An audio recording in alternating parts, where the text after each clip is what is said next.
So back in high school, when I was playing high school football, my whole goal was to try to get into the college system, to try to get in the NCAA and play college football. And so I was pretty much willing to do anything and everything to try to get there and reach that goal. And at the time, I was to the point almost where I was going to do anything, and that included steroids. Because back in high school, my junior year, I was approached multiple times by some of our rival schools because I knew that some of those people took performance-enhancing drugs. And so I knew the goal I wanted, and I knew how to get there, and that I knew steroids could expedite that process. And so there was many times throughout my high school career where I really was tempted to take steroids, but in the back of my mind, always knew there was something wrong with it.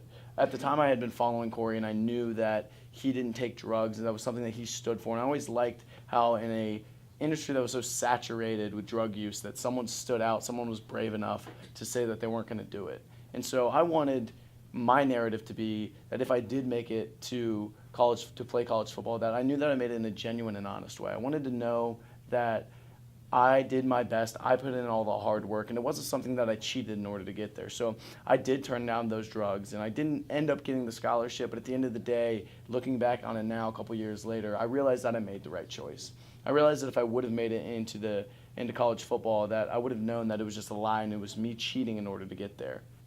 And so I feel that if you're getting approached by drugs, that you need to think about further down the line how you're going to feel about it and how that reflects to you as a person.